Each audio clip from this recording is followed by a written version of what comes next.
Hello, my name's Tomi Swick. I'm a singer songwriter, musician from Hamilton, Ontario, and you're listening to Talking Blues.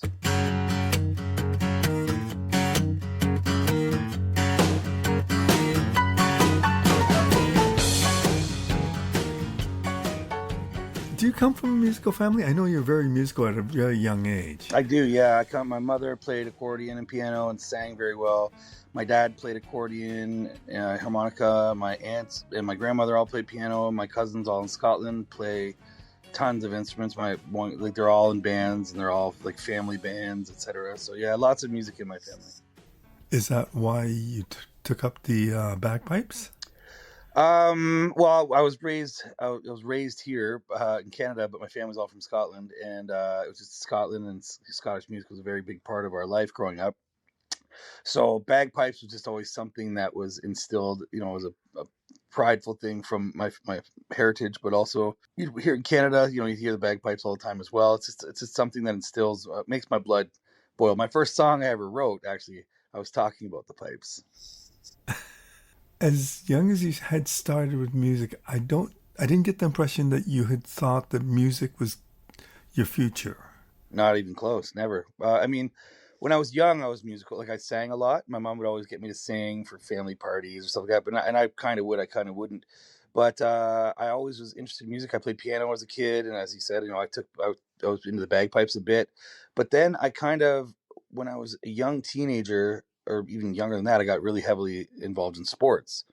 And so I got a guitar. I asked for a guitar when I was, I think, 11 or 12, somewhere around there. And I got a guitar for my birthday. So I played guitar. I always played, and I was into the grunge music and whatever was going on at that era, 91, 92. But Yeah. I was really heavily involved in sports. So it was basketball, soccer, volleyball, and football. And throughout that, I was also very, very interested in anthropology and history and geography. So my thought in my head as I was growing through school was I was going to get a football scholarship or basketball, but I was good at basketball, but I wasn't quite as good as I was in football. And get a football scholarship and take anthropology somewhere and study a lot of native culture. I was super heavily influenced by Farley Mowat and James Houston and people writers like that, and the Kathleen and Michael O'Gear, and all these stories about the native peoples here in North America. And I also, liken that, and I do when I speak to people now about the Scottish clans, and they were like tribes. Even though it was further back in time in relation to now, it was a similar life over there at one point too. And so there was something that always struck me as took an interest in me. So I never thought music. I always thought music would be a part of my life, but never thought it would be my life. So, had you pursued the anthropology route, Yeah. what were you thinking? Were you thinking that you would actually be teaching, or what were you No, hoping to studying, do? just not just like studying culture. I was so interested in culture. I loved it. I loved learning different languages. I loved learning about different peoples, how they lived, where they lived, what their opportunities were, what their goals were. As societies, I was very interested in it. Okay, and then what happened? So then, when I was 18, I got a severe injury playing football. And so at that time, I talked to some schools. My coaches were sending out game film of me to, different universities and stuff. And it looked promising that, I would at least get something. I was good enough here or somewhere in the States. But I got injured really badly, and I tried to play again, and it was not happening. I had a really bad injury, and I was not, recovering in time, and I was not recovering in a way that was going to allow me to continue being a football player that way. I don't think. And so in that time, while I was injured, I enlisted in the Army. I enlisted in the Canadian military because I'd been a cadet as a kid. I was in the Navy cadets as a kid. My sister was a corporal in the Army. So I thought maybe I'd go that route. And I had jammed on guitar a few times with, different friends, whatever. And I wrote songs and played songs on my own, but never did I think I'd be a front guy or anything. I was a jockey, big, tall, ginger jockey kid. So I never thought that would be my path. And then while I was injured and waiting for the Army to call me back because I couldn't run yet for my physical, I passed everything else. friends of mine were in a theater production of Jesus, starting up a theater production of Jesus Christ Superstar here in Hamilton, and my friends had been in previous productions they had done there, so they knew I really liked that play. I was not a dancer or an actor, but I could sing. And so they're like, you should go out. You love Superstar. You should go out. So I was at dinner with my family, and I was absolutely terrified to go because I don't act, I don't dance. I had no idea what it was about, but it was around the corner from where we were eating, and my family was like, just go. Why not? And so I just got up from dinner in my cargo pants and my hoodie and walked down the street to the theater. And I walked in, and here were all these acting kids, for forever, and they had their portfolios and all their stuff. And I just walked in, a big ginger donkey, and was like, hey, here you guys are doing Jesus Christ Superstar. So they Did were you like, know the material? I knew the material, yeah, very well. I knew my Jesus Christ Superstar and Hair were plays that were blazing into my brain from childhood. My family loved music and loved musicals, but those two were just very high up on the list of stuff I listened to growing up. So I ended up getting an audition. I would say it's fair to say I did really well in the audition, although they looked at me like, what's happening here? How's this kid doing? So a few weeks later, I get a call from Lauren Lieberman, who's now a very good friend of mine. Lauren was like, hey, is Tommy there? Yeah. He's like, it's Lauren from the Tivoli Theater. And I had auditioned for the part of Judas, which, if you know the play, whatever, Carl Mm-hmm. Anderson. And I did really well on it. He goes, but I got to be honest with you, kid. And, if you see me now, you wouldn't think, but I was a much more innocent looking kid then. Now I'm covered in tattoos. I'm kind of a big burly animal, but I was, so fresh faced and somewhat innocent then, even though I grew up in East End, Hamilton. He goes, you're just too apple pie, but you killed the audition, and I definitely want you in the play, and I want you to be one of the apostles and singing all the harmonies for the play, and you can be Judas's understudy. So I said, okay, sure. So I did that, and while doing that play, guys in the pit band who were, doing the music for the play were they were kind of like, hey, who are you? Whatever. We talked back and forth, and I had played in I played a little bit in bands around Hamilton, but not much, and just rhythm guitar and backing vocal for my brother-in-law Nathan Fleet and his band Park Row. And they're like, we'd love for you to try out for our band. And I went and tried out for the band, and they said, oh yeah, let's do this. And I joined a band called Nimbus at the time, which is like a 90s, grunge rock kind of band. And we did some recording and did tons of shows together. And then we ended up changing the name to Red Echo, and we started doing way better. We were playing in Toronto all the time, but it was like 90s rock, drop D rock kind of stuff. And we almost got signed by Sony, and Bernie Breen we talked to for management and stuff. And it was at a time in my life where now I went from 17, 18 to 22, 21, 22, playing with that band and trying to, really thinking, okay, we're going to make it, thinking that kind of thing. But at that And point, are you then thinking that this is what you're going to do? Become a at musician? that point now I'm thinking, oh, okay, this is what I'm going to do. But it was kind of, the music was going somewhere I wasn't really loving. And I come from more musical stuff. Like my sister loved James Taylor. So I love James Taylor. I love Paul Simon. I love the Beatles.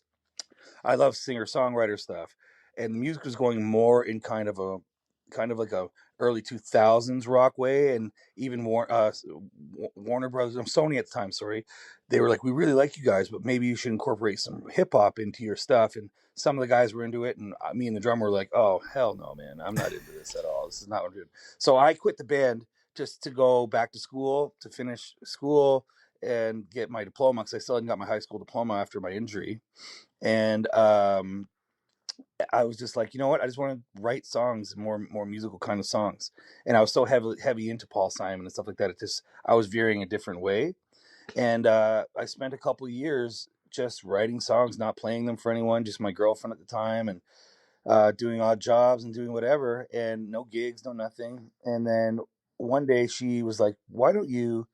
And when I won a Juno later on in life, I thanked her for this, because she said to me, why don't you get out of the basement off the couch and go play these songs for somebody?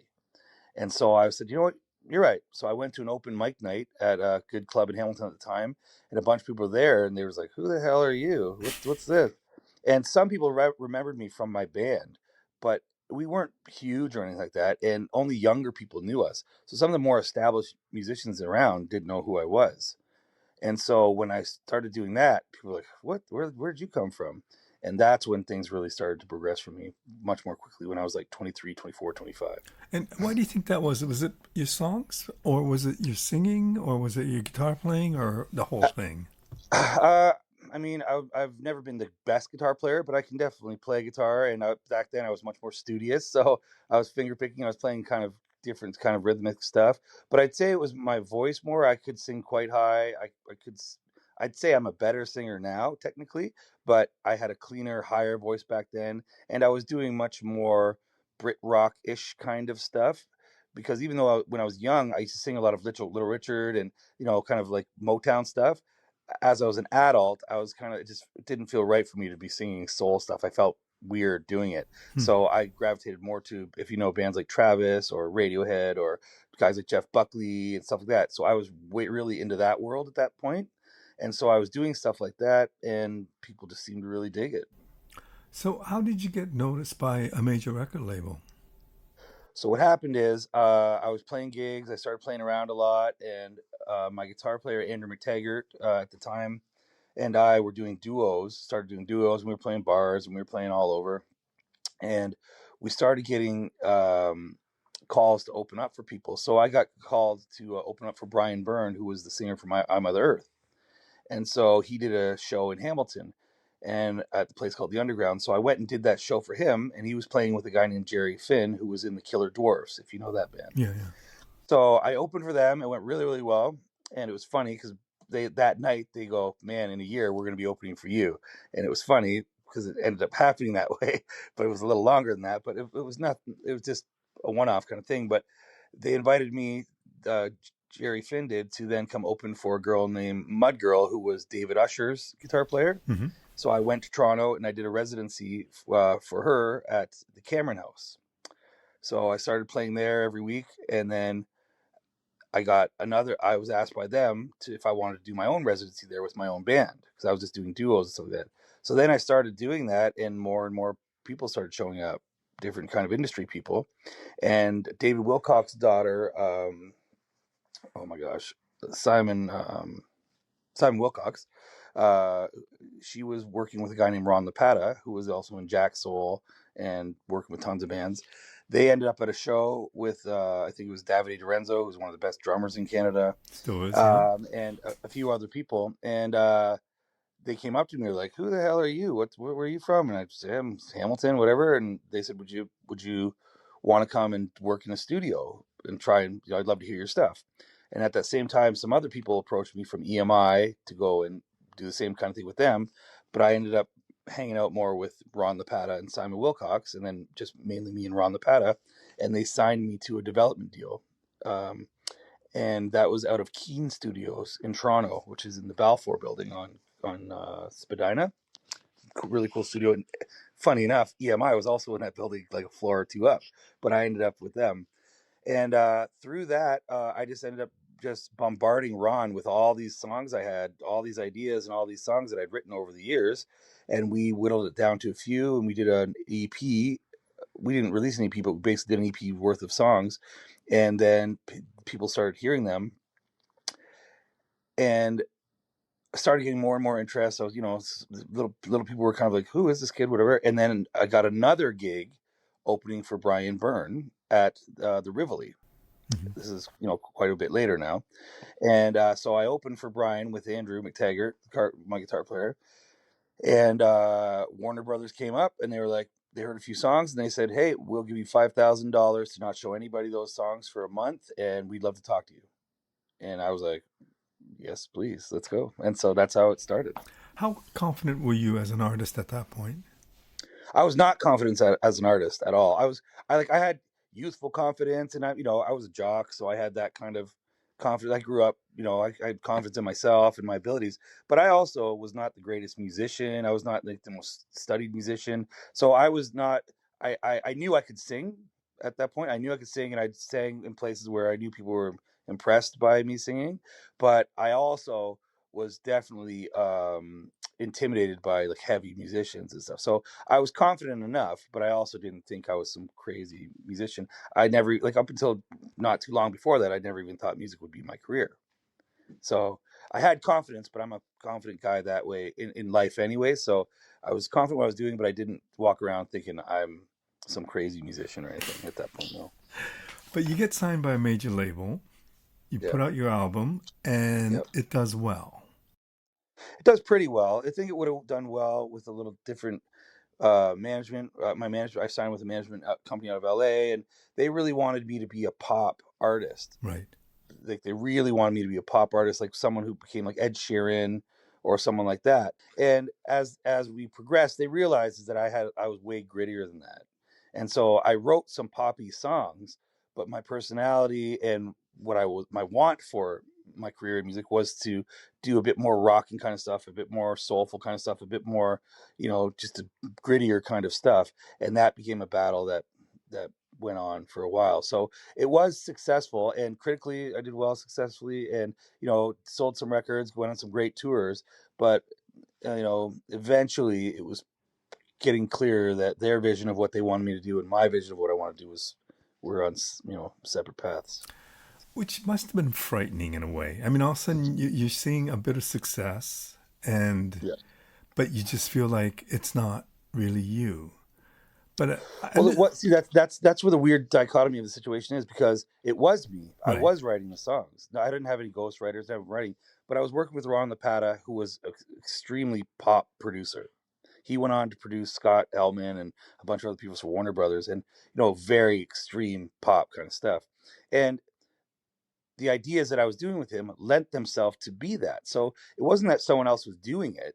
I was part of it, but I also wasn't in control totally of exactly what I wanted to do. And also, like I said, I was somewhat new at that part of the whole thing. So I was unsure of what I was trying to do. I didn't really know how to get where I wanted to get. Mm-hmm. So it was a stepping stone in a way, a huge learning process. And the one example that I'll use is breath. If you hear my songs now, you'll hear me breathing in the song. But at that point, they took out every breath. If my voice was really raspy in a part, they would wait until I got the clean, nice part. But I have a raspy voice naturally. Even then, I did. And so, um, it's unfair for me to say that wasn't me, because I was a part of it and I was a big part of all of it. But it was. It's also fair to say that I didn't know where I was. I didn't know how to get where I was trying to go, and they had an idea of where they wanted me to go. Which, So yeah, I mean, it's a weird concept, but I can certainly understand it. And I can also understand how, as a young artist who's still trying to find themselves, it's yeah. hard to know exactly how to get there. At the same time, when your producers or your record companies or your management's directing you towards one, Totally. you know, And when you start getting success at something that you weren't, because the songs that got successful were songs I was like, what? Those are the ones they want? It wasn't the stuff that I wanted. So you're here. So you start getting success, you start getting bigger gigs, you start getting on tours, and you're like, well, I guess this is what I'm doing because this is working. But in my heart, I'm going, I want to do this. So live, I would play some of the other stuff. But then I could see people were like, oh, we thought this guy was a real poppy kind of guy. I remember one time, which is hilarious, but one reviewer said that we were like a punk band. And I was like, well, this person obviously doesn't have ears or know what they're talking about, because there's nothing I do that's like punk. But it was definitely more aggressive than what they were hearing on the radio. So there was a bit of a disconnect there, because I was trying to push my way to where I felt comfortable whilst playing the game, whilst letting what was happening happen and trying to enjoy and partake in it. so I hear a song like Sorry Again, and I think it's a Yeah, beautiful tune. thank And you. I think That's it, the one I thought was going to be the hit. so it wasn't a hit. No, it got like top 5 in Canada for a little bit there, That's not but bad. it was it's no, it's fine. Like that record, I think got 7 songs on the radio, which is for a kid from East End Hamilton. That's I'm pretty proud of that. But only I think A Night Like This and Everything Is All Right did better than that. And yeah, Sorry Again was the song when I started playing around. That was a song that everywhere we played, people were like, that's a hit, that's a hit, that's a hit.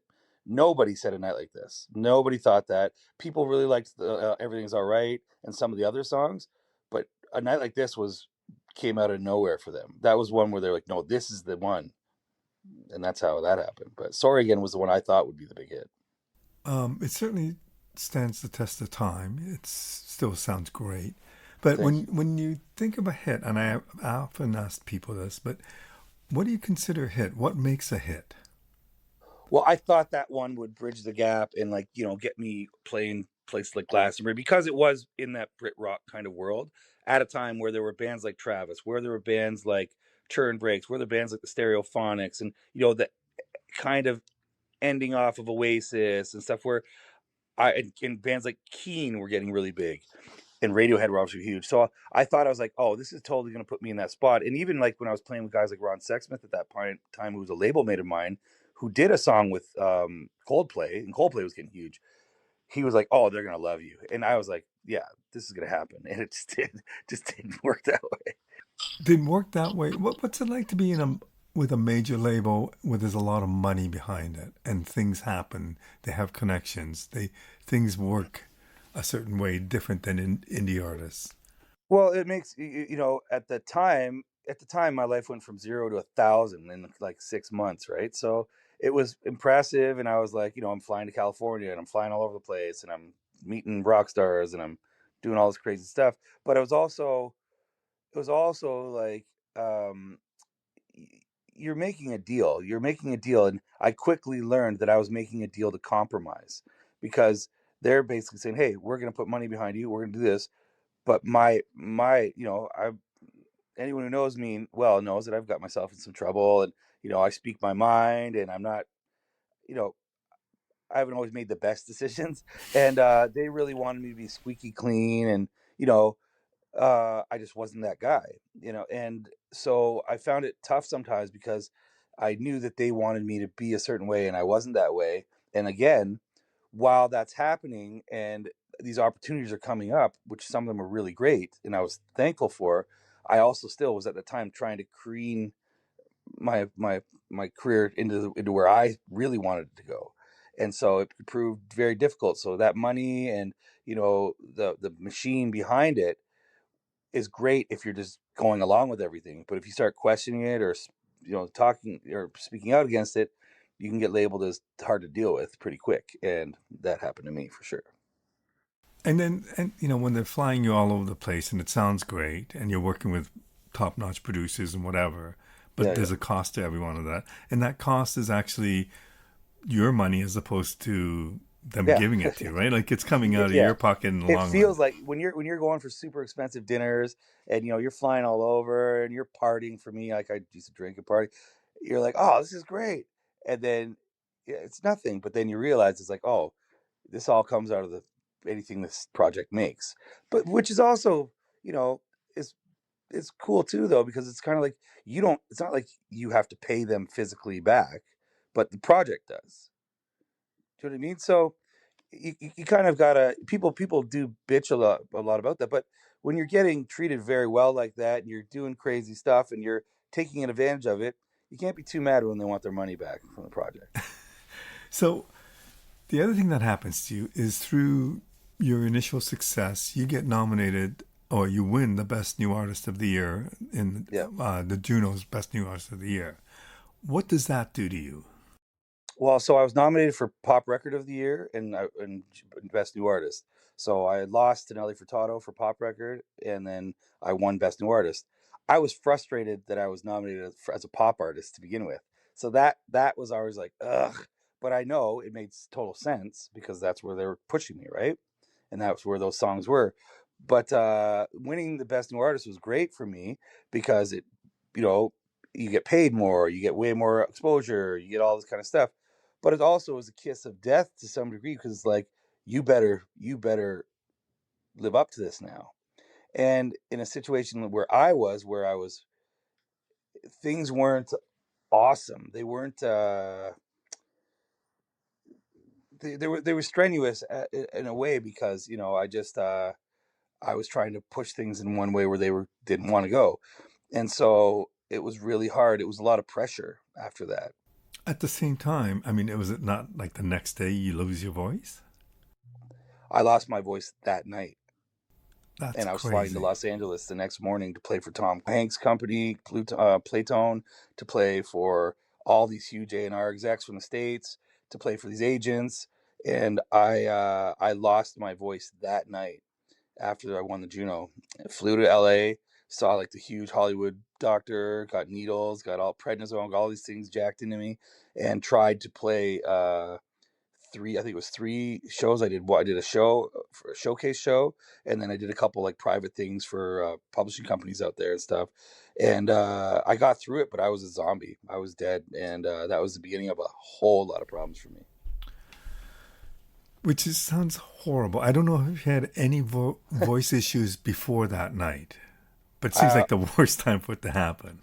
I noticed a little bit of problems with my voice, but it was more that night was the full beginning of the downfall of my voice at that point. Because I went on another tour after that, and I had to cancel the very end of a tour because I had completely lost my voice by the end of the tour. I remember doing a gig in Toronto at Dundas Square, live to air, thousands and thousands of people in attendance, whatever, and I had blood in my throat. Couldn't sing. It was terrible. Okay, so when you're going through that, especially the blood in your throat, and this is how Yeah. you make your living, this is what you do, what are you thinking? That I was never terrible. Like I'm a pretty resourceful guy, so like if I had to go dig ditches, I would do that. You know what I mean? Like I knew I'd be fine in life, but as for my music career, I definitely felt like I was in trouble. Okay, and then by the time you release your second album, you're pretty well fed up with what you're going through, and you walk away.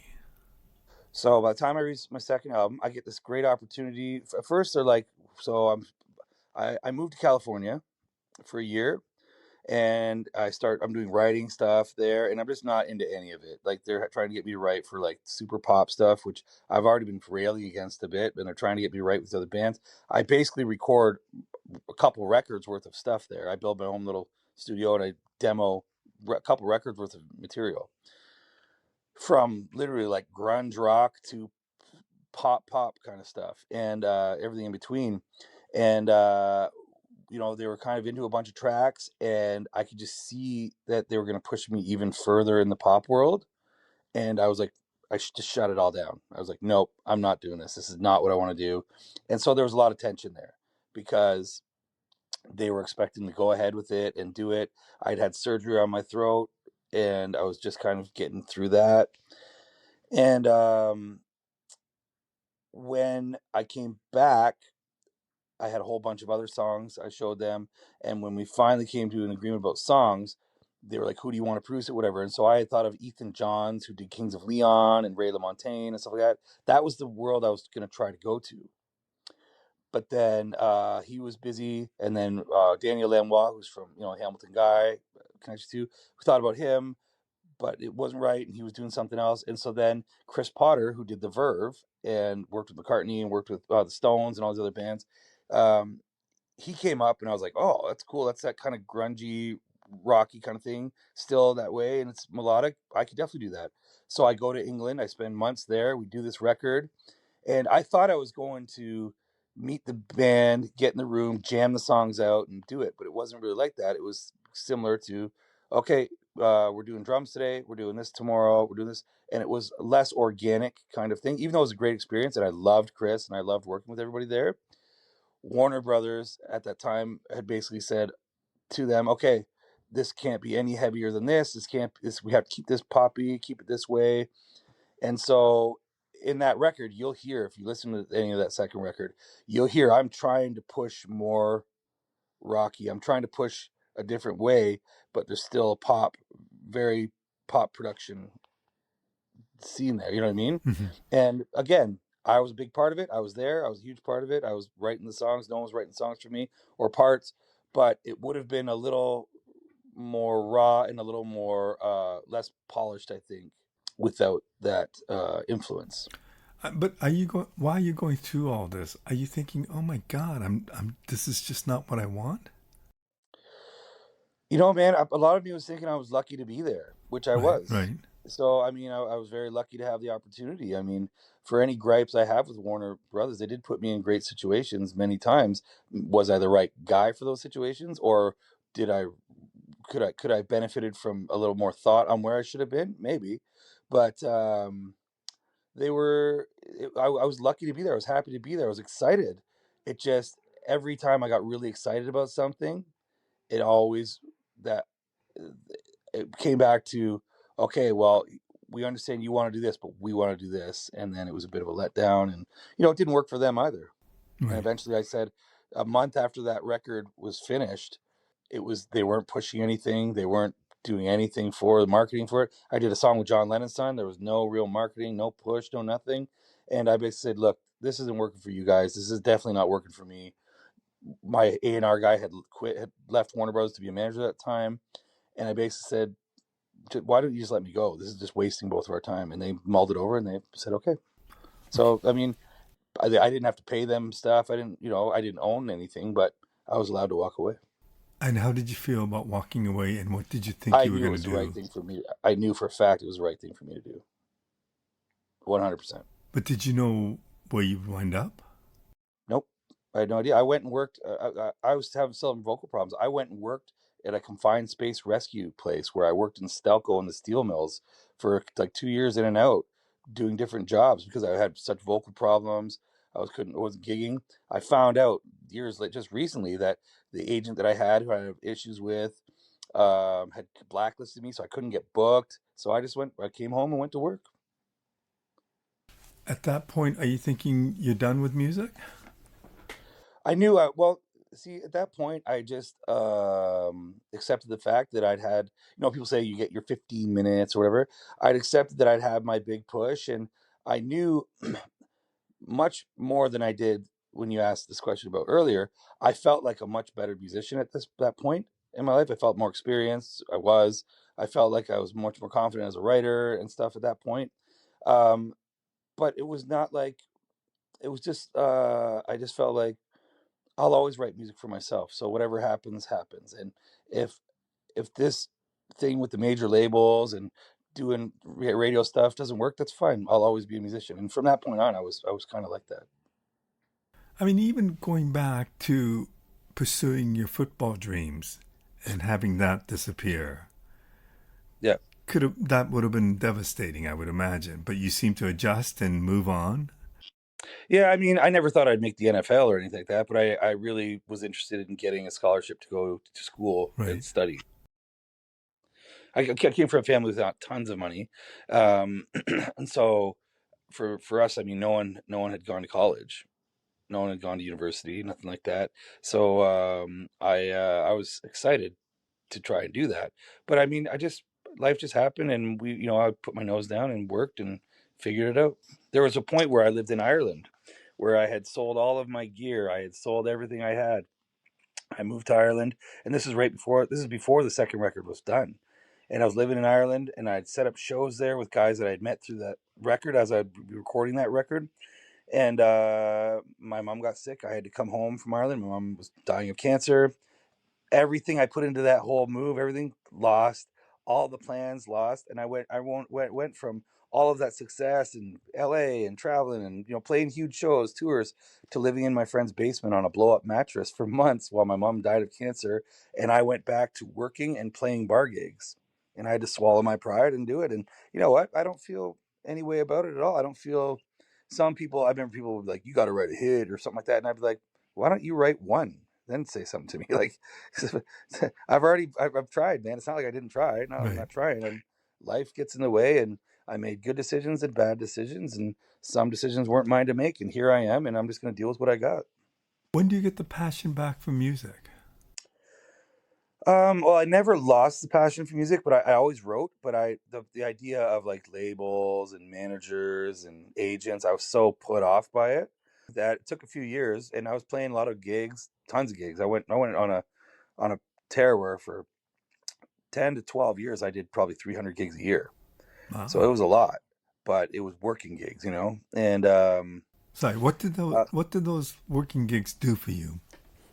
well, they just they made me a better player. I learned tons about music. I played with such great musicians that I was just learning stuff about that all the time, learning tons of songs, learning, and people, crap on cover bands or people who play. Do you know how much you learn learning those songs? You learn so much. That's how you learn. So you learn different ways, different tricks, different things that people do. It's you're just learning the whole time, and learning how to sing, learning how to harmonize, learning.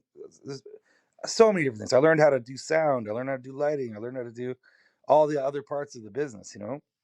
So I learned a lot in that, and I worked hard. And I should have a lot more money for how many gigs I played, but I spent money and I had fun and I, did what I did. But it wasn't until Dave King, who I did my third record with, I co-produced with him, the Yukon Motel. Right. Dave showed up at a gig I was playing, and he showed up with Arlo Guthrie's daughter, I think it was, and another guy at my gig. And Dave has played with guys like, well, Steve Strongman. He's Steve Strongman's drummer, Hmm. but he also played with guys from Wilco and a bunch of different stuff. And what's his name, Pete Best and stuff. And Dave came up to me after the show and he said, "What the fuck are you doing playing here?" He's like, "What are you doing?" And I was like, "I don't know, man. I'm just living." He goes, "Man," he goes, "You're a great writer. Why aren't you doing something?" And I, we talked a lot, and I went through, what I've just talked about with you, and even more in depth about things that frustrated me and what I wasn't interested in, why it's a game that I tried to play, but for multiple reasons, mine, some other, it just wasn't working out for me. And so he was like, "Come into the studio." He's like, I want to hear these songs." And at that point, I had mastered a ton of songs again. So I went in the studio and we started hanging out, and he said, "Let's do a record." And that's where I kind of got love for recording and all of that again. Was in 2014ish. And are you thinking, this is who I am? This is the guy I was always hoping to be? Uh, I mean, it's a funny question because like I always felt like that guy. To be honest with you, like I've always felt very comfortable with myself. I've always been the same kind of guy. Um, I Sorry, but think I meant more musically, and definitely was. recording I the was stuff that definitely. you felt that was more like what you wanted to do. It was definitely feeling the most close to the bone at that point. It was feeling the most, you know, the least interfered with and the most honest, especially for where I was at that point in my life, as my voice as it was at that point, where my writing was at that point. It was pretty close to the bone there. So, I mean, it definitely felt like I was making the right choice doing that. How did that album do? Yeah, critically fantastic. I mean, we were getting such great reviews. We were playing shows. We were doing Way Home Festival. We did Boots and Hearts Festival a bunch of times, a bunch of good gigs, and we got great reviews. But because it wasn't country, it wasn't rock, it wasn't pop, it just fell through the cracks. Well, I got on the long list for Polaris Prize for that record, and and now that I know, I was blacklisted with agencies, so I couldn't get booked. They were just like, no, because they basically said that I had an issue with a previous agent, big agent, and it was tough, man. And I just wasn't getting the gigs. It just kind of fell through the cracks. And with my label Slate, who I'm with again on this record, they have tons of push, tons of connections. But it was like they were giving me great opportunities, but with nothing tying it all together. And I didn't have an agent. I didn't have a manager, which I still don't. And so it just fell through the cracks. And I'm proud of that record. Um, I think it was. I made it a little sleepier than I should have, but I think that Dave really put me in a great spot to continue being a writer, and he was amazing to work with. So you're recording an album, or you're recording some songs right now? I've recorded a full record, Okay. but there was more of an urgency to finish it at one point. But I've had surgery again on my throat How this is your past throat? year. How's it singing? Uh, it's a gravel truck, man. It sometimes it works extremely well, and sometimes it doesn't work that well. I've had two major surgeries on it. I'm missing basically a quarter of my vocal cords, and another big chunk was just taken out. So I mean, I'm amazed I can sing at all, to be honest with you. But I love where my voice is now. It's and I'm also not afraid to sing with soul, like I was explaining earlier. And I think everything fits my personality. I think I'm in the right lane for me now in my life, and I think I'm in the best lane I've ever been in for me. But yeah, I do have a lot of vocal problems, and I might have to have another surgery still. So this is an ongoing thing. It's just how it is. Tell me about the new album. So I know you've released two songs. Are you three so far. 3 songs? So are you Yeah, doing that? Is that the way you're gonna proceed, or? that's the business now. Like, I mean, I came back. I didn't do a record for 10 years in between these last the Yukon Motel and this. So I knew sort of from being on the periphery, but the business now is completely different. It's Mhm. there's nothing's the same at all about it. So I'm basically just working with Slate and working with their advice as how to do things, and it's a much faster release schedule, but it's a much slower reward schedule than it used to be. So it's like you'd put a song out, people would dig it, and boom, you'd be getting great shows and you'd be doing all stuff. It's not like that anymore. There's no radio. Nobody cares about radio. No, what I mean? It's a totally different market. That's 0.001% of musicians out there are hitting the radio big, and it's a different world now. So the schedule is just like every 2 months, 3 months at the most, you're putting out a new track, doing all this. You know, the thing that I'm not into is the producing your daily life for content. I hate it. Can't stand it at all. But you have to play the game a little bit, and so I try to do content bunches. I try to do what I can for video stuff, and I have a great guy, Daniel Smart, who works at a studio here in Halo, who's helping me. He's mixing the record, but he's also helping me do all my social media, and he's been great to work with too. So he makes it a lot easier. But yeah, the schedule. Sorry to finish. I was working at that other studio, and then I had to have surgery, and that slowed everything down. And I was really hoping to work up to the Junos in Hamilton this year to try to see if I could get nominated or see if I get something going for those. But time just didn't work out, and so now I won't be eligible for it. So I'm just gonna do what I can to play some good showcases here while Junos are here, and I might by the time that comes, I might have the record should be done, so I might do a record release during the Junos here. But right now the record is mostly done. I just have a few new songs I want to throw in there to try to round it out in a better way than I had previously thought. Do you have goals at this point? My goals, all I really cared about now is getting some respect back because I felt like I was disrespected pretty hard by some people in the industry. I felt like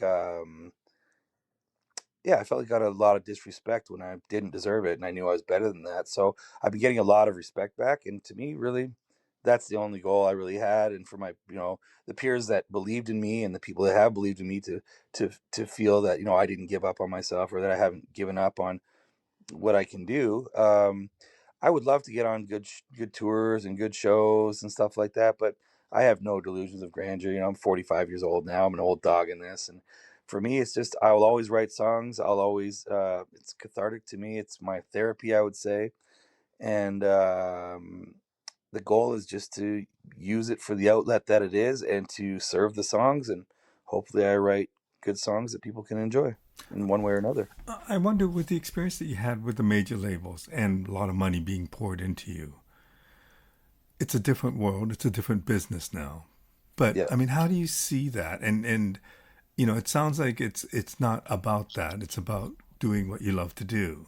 yeah. But how do you see that side of the business, which is cutthroat, and not often kind, to just being a musician? I mean, the business is just so weird. Like such a fickle business. Now, I mean, for younger generations, they don't care about a song, or it used to be, don't bore us, get to the chorus. Now it's, if you don't have me in 15 seconds and you don't have a 15-second spot in your song that can go viral or be used to try and go viral, what are you even doing? So I think for a guy like me, I have to just realize and be honest with the fact that, you know, the idea of people say, it's a young man's game, it's a young person's game, but it's a young minded person's game. It doesn't matter really what age you are, but if you're willing to do all the stuff that they're doing to try and get famous, or if that's what's important to you, then there's a lot to do. And there's a lot of you're dealing with everyone in the world. This is not just a few records. You're dealing with anyone who can put a song up. Anybody can put a song on Apple Music or on Spotify. You just got to pay the fees, do your thing, and wait a little bit, and you're on. So the competition is insane, and the ask of your personal world to share with people, to get them engaged, to I have no interest at all in begging people to listen to me or begging them to come see me. I just don't have it in me to do it. So I think for me now, it's like the business part. If it if something does well, I'll be happy. It's gravy. But I'm thinking more of the grassroots thing for me now, trying to find where that still exists, to just get on festivals where people just go to hear music. It's not about hits. It's not about trying to be famous. It's just being parts of communities and festivals and stuff that just have good music. And that's all. That's really all I care about really now. It's just enjoying it. I presume writing good songs is still the ultimate goal. 100%. Oh man, I when that's what I want is to be known. Like I have a great opportunity to go to Nashville and try and do some songwriting stuff with some extremely heavyweights down there, extreme heavyweights down there, which I might still explore. I should explore really. I'd be silly not to. But I'm only now just really thinking about that. Growing up, I just wrote songs for me. I just wrote what was in my head. And, some people, depending what genre, some guys write about, you hear songs like I'm the man, or, I do this the best, or I'm the best, or some people write songs just about, their girlfriend or their love or their whatever. I write what's in my head. And most of my songs are conversational. They're mostly about me talking to myself about something like I'm in a conversation. If you know, you'll notice it in some way. Joel, who plays guitar with me, always brought that up, and it makes a lot of sense. So I think writing good songs that I'm proud of is the goal now. Writing songs that my peers would hear, people that I respect, and hoping that they dug it. I think is the thing I care about most. And if I make money, if I get success, that's all gravy for me now. What makes a good song for you? I'm a huge melody guy. I love a good melody. So if something has a good melody, if something, it's not about like hooky chorus. It's not about that. It's about melody, and I guess it's funny as someone who's written lyrics my whole life. I've always been such a melody guy that lyrics were always further down the road for me. I'm starting in the later years, they say, what is it? When you're happy, you hear the music. When you're sad, you understand the lyrics. And I think I've been through a lot in my life now where I'm understanding lyrics a lot more. So if, something that tells a good story, it's very honest and hopefully has a great melody. Are you a better songwriter now than ever before? I would say so for sure. I can only speak for myself, though. I don't know what other people. I mean, I'm not nearly as successful as I was when I was young, but I think that speaks to a different situation. But I wonder what that success that you experienced, both good and bad, what that means to you today. I'm proud of it. There was a time when I would shun it and I'd be like, "Oh, that's poppy shit" and all this kind of stuff. But really, I was a big part of it, and I'm proud. I got to do some amazing things that people would give their life for. Hmm. People have tried their whole life for, and I got to do quite a bit of it, and I still get great opportunities. So, I mean, I've been very fortunate in my life to have support in different ways. Some was the right support, some was not the right support, but it was support nonetheless. And I'm grateful for that. So I'm grateful for everything that's happened in my career, and even for the people that I don't like anymore. They taught me a lesson. They taught me who I was, because I'd never back down. I never acquiesced. I never let people put me in my place. But I also learned that sometimes it doesn't matter how stubborn you are, you don't have the power to change what you want. And you just have to deal with the consequences of it. And I learned a lot of lessons. Final question. Tell me a bit about this new album. The new album is called Rundown Love. Funny, the love seems to be a theme of this record, which I don't know why I end up on there, but a different kind of. It's not just about relationship with like a romantic love. It's different kinds of love. Love for community, or frustration with community, love for the world, frustration with the world. Like love, it's all different types, but it's taken on a much more rootsy soul vibe. Where I'm a huge Van Morrison fan. I'm, like I said earlier, Paul Simon, like Sam Cooke. I love all that kind of stuff, but I was nervous to sing with soul. Now I don't feel nervous, so I think guys like Chris Stapleton and people like Lucas Nelson and Amos Lee, and there's so many, but who's had soul in their voice. I feel free to do it now, and so in this record, me producing myself for the first time ever, which is funny. I was told by someone at Warner Brothers, they laughed at me. I've said one day, why can't I just produce myself? And they laughed in my face and said, you'll never produce yourself. Which is funny because now I think I'm producing some of the best stuff I've ever done, producing it myself. But maybe it took all these years for me to learn how. I don't know. but there's more horns, there's more soul in it, and then there's also a rootsy, not country per se, but somewhat in that Americana vibe. And I think I think like we were saying earlier, I think I'm in the path now where I think serves me best. Well, I'm looking forward to hearing the rest of the album. Thank you so much Yes, for doing sir. this. It was a real pleasure meeting you back in at that Harrison Kennedy event. And Of course, I and I really, appreciate the time. I appreciate when someone cares enough to want to speak to me about my journey or the music I'm working on, because it's hard enough to get anyone to pay you any attention these days. So I appreciate the effort and us finally getting together after missing each other a few times. And no, thank you very much. I appreciate it, and I hope you like the stuff you hear. yeah, definitely. I mean, I've become a fan since meeting you and checking out your music. So thank you for that. Thank you so much. You I take appreciate care. it, brother. Yes, sir. You too.